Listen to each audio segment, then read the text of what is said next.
Hello दोस्तों। आप सभी का स्वागत है आप सभी का अपने यूट्यूब चैनल परीक्षा की शिक्षा में। आई होप कि आप सभी अच्छे होंगे, आपकी तैयारी एकदम अच्छे तरीके से चल रही होगी। तो इसके पहले की क्लासेस अगर आपने हमारी प्रैक्टिस सेट की नहीं देखी तो हमारे चैनल पे उसकी प्लेलिस्ट है, आप जाके एक बार उसको जरूर देखिए और चैनल को सब्सक्राइब कर लीजिए। तो चलिए आज की क्लास शुरू करते हैं। फर्स्ट क्वेश्चन देखते हैं आपसे क्या पूछा गया है। 31 नंबर है। भारतवर्ष में सबसे ऊंचा जलप्रपात कौन सा है? तो आपका उत्तर हो जाएगा जोग। ठीक है, जो ऑप्शन आपका यहाँ पे ए दिया गया, आपका राइट आंसर हो जाएगा जोग प्रपात। जोग प्रपात भारत का सबसे ऊंचा जलप्रपात है। इसे महात्मा गांधी जलप्रपात के नाम से भी जाना जाता है। ठीक है, इसे तो महात्मा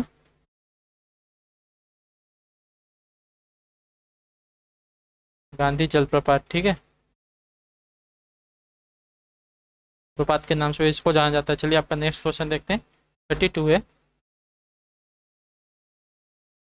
येलो स्टोन नेशनल पार्क अवस्थित है कहाँ पर? तो आपका उत्तर हो जाएगा, येलो स्टोन की बात करें तो यूएसए में। ठीक है, जो ऑप्शन आपका यहाँ पे डी दिया गया, आपका राइट आंसर है। क्या है यहाँ पे लिख दो, येलो स्टोन। ठीक है,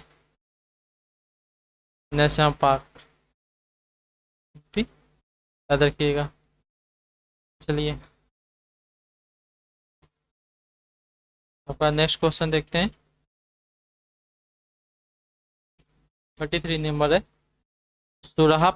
सुराहा ताल पक्षी विहार स्थित है कहाँ पर? सुराहा ताल पक्षी विहार आपका कहाँ स्थित है? तो इसकी बात करें तो आपका बलिया जिले में स्थित है। जो ऑप्शन आपका बी दिया गया है, आपका राइट आंसर हो जाएगा। इसके क्षेत्रफल कितनी है? तो 34 वर्ग किलोमीटर में, याद रखिएगा 34 वर्ग किलोमीटर में इसका क्षेत्रफल है। इसकी स्थापना कब हुई थी? तो इसकी स्थापना देख लीजिए, 1991 में हुई थी। हरदोई जनपद में सांडी पक्षी विहार है। ठीक है, हरदोई में बात करें तो इसमें सांडी सांडी पक्षी विहार है। ठीक है, और सुराहा ताल की बात करें, सुराहा ताल गंगा व सरयू नदी के दोआब में स्थित एक गोयुल झील है, याद रखिएगा। चलिए नेक्स्ट क्वेश्चन देखते हैं। 34 है। निम्नलिखित पुस्तकों व लेखकों के युग्म में से कौन से सुमेलित हैं?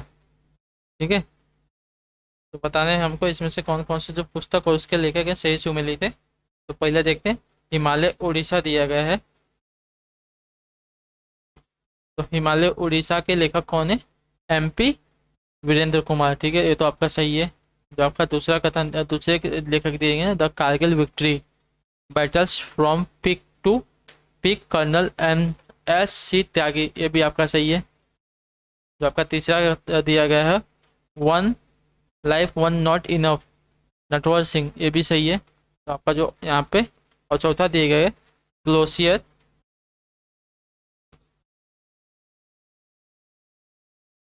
एक मिनट रुक जाइए।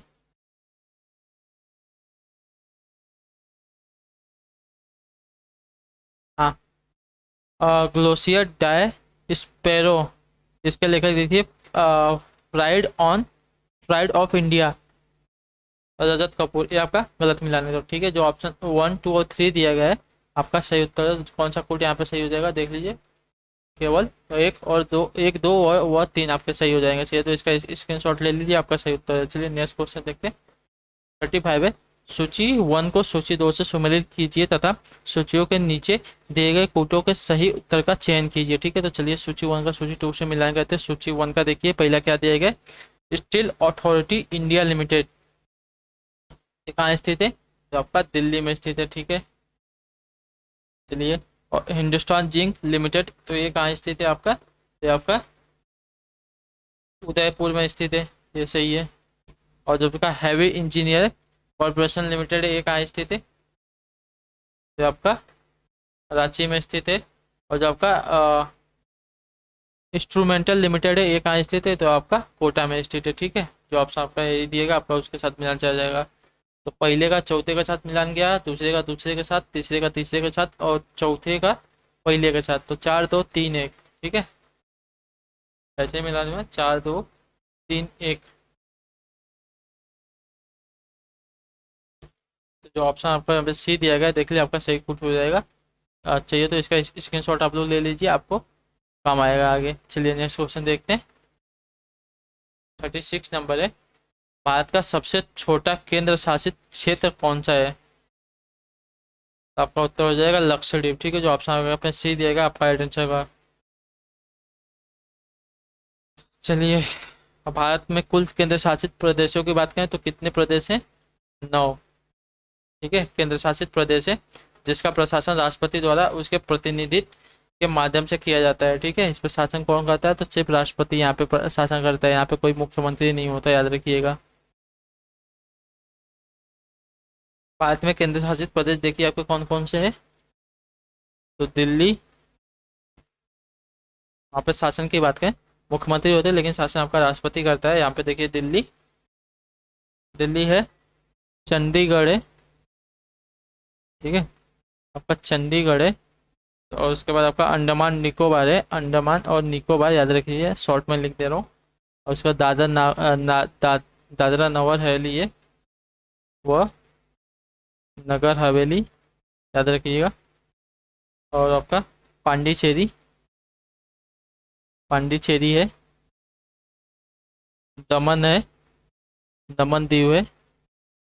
तो उसके बाद आपका लक्षद्वीप और जम्मू कश्मीर। ठीक है, लक्षद्वीप यहाँ पे दिए गए और आपका जम्मू कश्मीर है। ठीक है,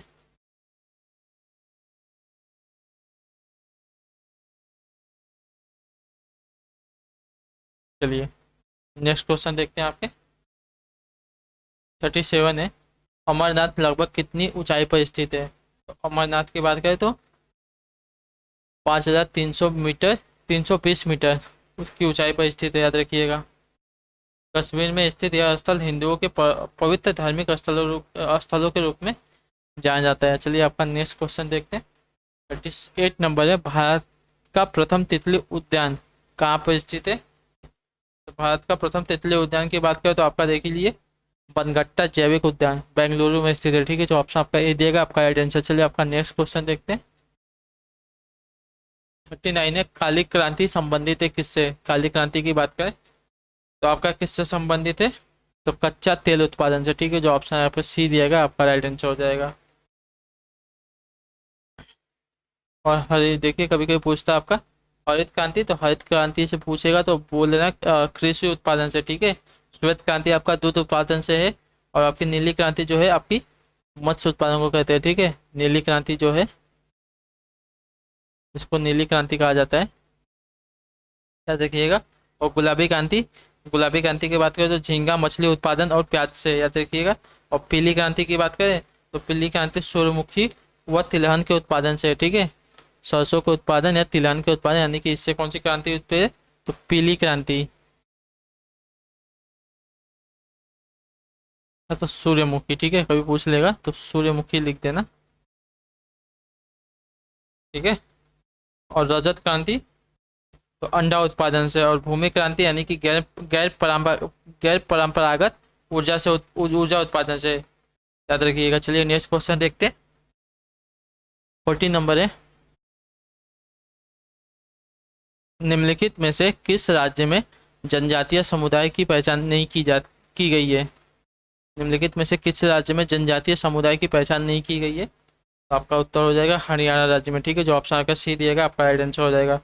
हरियाणा राज्य में जनजातीय समुदाय की पहचान नहीं की गई है। जबकि महाराष्ट्र में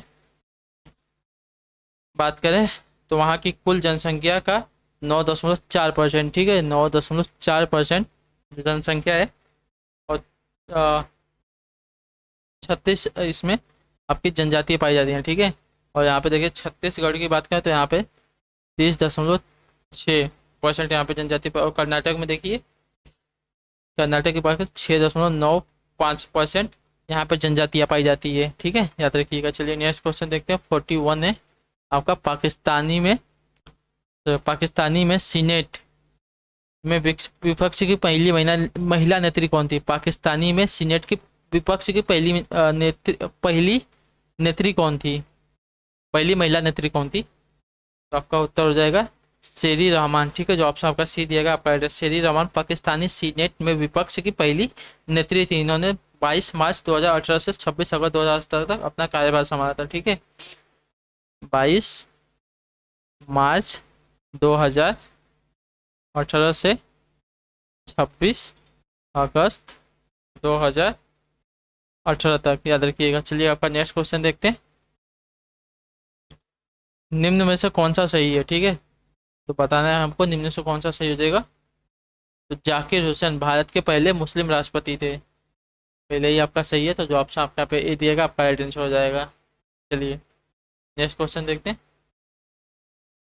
उत्तर पूर्व ग्रामीण आजीविका परियोजना में किस अंतर्राष्ट्रीय संगठन से किस अंतर्राष्ट्रीय संगठन ने सहायता की थी।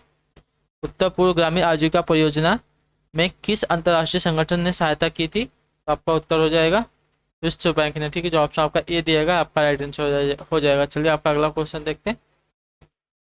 और ग्रामीण आजीविका परियोजना की बात करें तो ग्रामीण आजीविका परियोजना का उद्देश्य गरीब ग्रामीणों को सक्षम और प्रभावशाली बनाना। यह परियोजना आपकी 2012 में प्रारंभ की गई थी, ठीक है, 2012 में इसकी प्रारंभ की गई थी। विश्व बैंक की स्थापना आपसे पूछता है तो 1944 में की गई थी, ठीक है। इसकी स्थापना कब की गई थी, 1944 में। ये भी आपसे कभी कोई पूछ लेता है, याद रखिएगा। और संयुक्त राष्ट्र बाल कोष की स्थापना आपसे पूछता है तो संयुक्त राष्ट्र बाल कोष की स्थापना देख लीजिए 15 जुलाई 2014 को की गई थी, ठीक है, 15 जुलाई 2014 को इसकी स्थापना की गई थी। और एशियाई विकास बैंक की बात करें तो एशियाई विकास बैंक की स्थापना आपकी कब की गई थी, तो इसकी देख लीजिए 19 दिसंबर 1966 को, ठीक है, याद रखिएगा, इसकी स्थापना की गई थी। चलिए नेक्स्ट क्वेश्चन देखते हैं। 44 नंबर आपसे क्या पूछा है, निम्नलिखित में से किस तारीख को अंतर्राष्ट्रीय शांति दिवस के रूप में मनाया जाता है। तो प्रत्येक वर्ष 21 सितंबर को, ठीक है, जो ऑप्शन आपका यहाँ पे बी दिया गया आपका राइट आंसर हो जाएगा। चलिए आपका नेक्स्ट क्वेश्चन देखते हैं।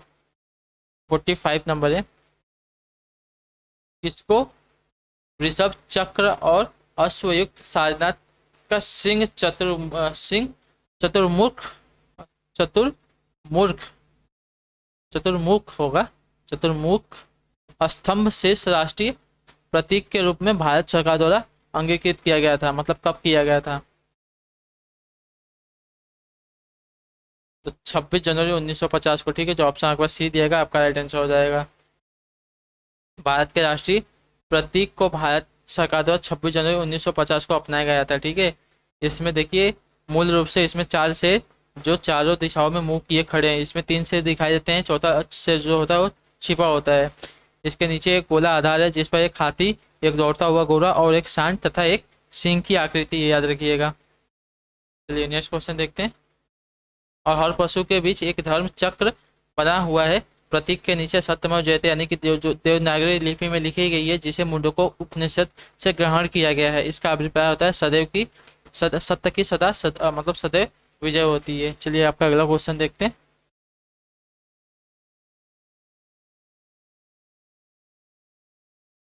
भारत और पाकिस्तान के बीच किस वर्ष शिमला समझौता पर हस्ताक्षर किए गए थे, तो ऑप्शन नंबर जो आपको बी दिएगा 1972 में, आपका सही उत्तर हो जाएगा। चलिए आपका नेक्स्ट क्वेश्चन देखते हैं।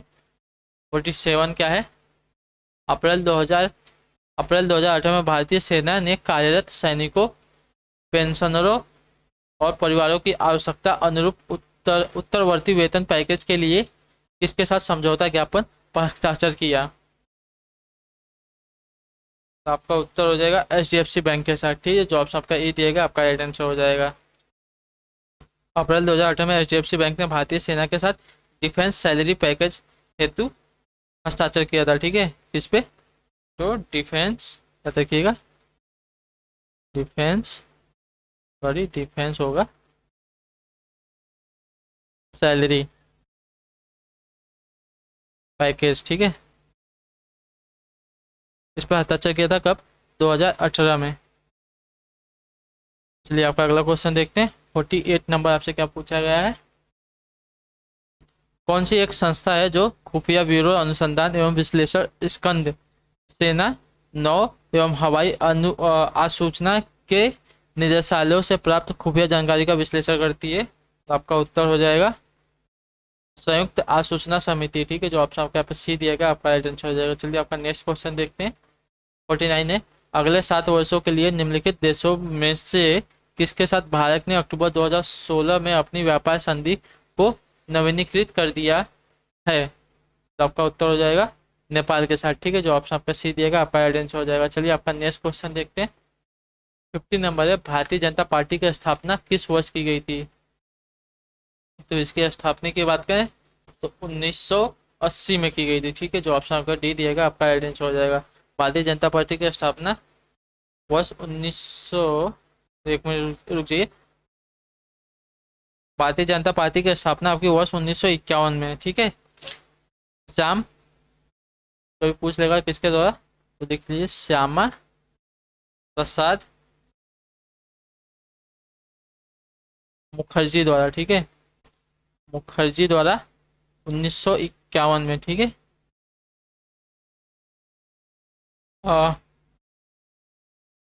द्वारा भारतीय जनसंघ के रूप में की गई थी। ठीक है, जनसंघ के रूप में की गई थी। 1977 में जनसंघ तथा अन्य पार्टियों ने मिलकर जनता पार्टी की स्थापना की। इन तीन साल बाद वर्ष 1968 में भारतीय जनता पार्टी का नाम, भारतीय जनता पार्टी के नाम से यह दल अस्तित्व में आया था। ठीक है, चलिए आपका नेक्स्ट क्वेश्चन देखते हैं। 76 नंबर है, उपल और उत्पल युग्म का सही अर्थ पूछा है आपसे। तो उपल और उत्पल का सही अर्थ क्या हो जाएगा, चलिए देखते हैं।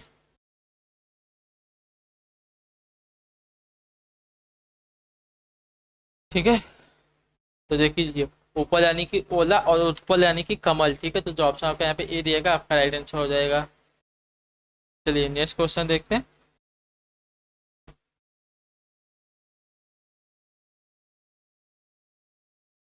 77 है, किस लोकाकृति का अर्थ है वैभव क्षणिक होता है? ठीक है, तो किस लोकाकृति का अर्थ है ये वैभव क्षणिक होता है? तो आपका ऑप्शन नंबर यहाँ पे जो डी दिया गया है, 4 दिन की चांदनी फिर अंधेरी रात। ठीक है, आपका सही उत्तर हो जाएगा। ये लोकाकृत है, इसका अर्थ होता है वैभव क्षणिक होता है। ठीक है, तो जो ऑप्शन आपका डी दिएगा आपका राइट आंसर हो जाएगा। चलिए नेक्स्ट क्वेश्चन देखते हैं। 78 है, शुद्ध वर्तनी का चयन करना है हमको, तो इसमें से आपको बताना है कौन सी शुद्ध वर्तनी है। तो चलिए देखते हैं। तो शुद्ध वर्तनी का आपका ऑप्शन नंबर जो सी दिया गया आपका राइट आंसर हो जाएगा अक्षुण। ठीक है, चलिए इसके अर्थ की बात करें तो अखंडित, समूचा या तो अभिजित होता है। ठीक है, अखंडित, इसके अर्थ की बात करें समूचा या तो अभिजित होता है। ठीक है, याद रखिएगा। चलिए नेक्स्ट क्वेश्चन देखते हैं। 79 नंबर है आपका, वाक्य को पढ़कर उस खंड का चयन करें जो व्याकरण अथवा शब्द ज्ञान के नियमों के अनुसार त्रुटिपूर्व, यदि सभी खंड त्रुटि रहित हो, कोई त्रुटि नहीं हो, को उत्तर रूप में चिन्हित करिए। चलिए इसको पढ़ते हैं। यह एकदम असंभव सा प्रतीत होता है कि सामने शिकार देखकर भी, ये भी आपका सही है, और शेर क्या लिखा, चिघाड़ना शुरू न करे। ठीक है, चिघाड़ना नहीं होता है, पहले तो यहीं पे आपका गलत हो जाएगा। चिघाड़ना जो है आपका वाक्य में क्रिया संबंधित त्रुटि है, चिघाड़ने के स्थान पे आपका दहाड़ना होना चाहिए। ठीक है, तो आपका यहाँ पे दहाड़ना होना चाहिए था। ठीक है, याद रखिएगा। आपका ऑप्शन जो आपका सी दिया गया इसमें आपकी त्रुटि है, कौन सी त्रुटि है, तो क्रिया संबंधित त्रुटि, याद रखिएगा। ऑप्शन जो आपका सी दिया गया आपका राइट आंसर। चलिए आपका नेक्स्ट क्वेश्चन देखते हैं। 80 नंबर है, कलम का सिपाही का लेखक कौन है? कलम का सिपाही का लेखक कौन है? तो अमृत राय। ठीक है, जो ऑप्शन आपका बी दिएगा आपका राइट आंसर हो जाएगा। तो इसी के साथ जो आपकी क्लास है आज की यहीं पर कंप्लीट होती है। तो आई होप कि आपको क्लास अच्छी लगी होगा। आपका कोई भी डाउट हो, कोई भी क्वेश्चन हमें कमेंट में करके पूछ सकते हैं। बाकी आपका जो फीडबैक है वो भी हमें बता सकते हैं, अपना सुझाव दे सकते हैं। हम आपसे मिलते हैं आपकी अगली क्लास में, तब तक के लिए टाटा बाय बाय, जय हिंद जय भारत। आप सभी का शुक्रिया क्लास से जुड़ने के लिए।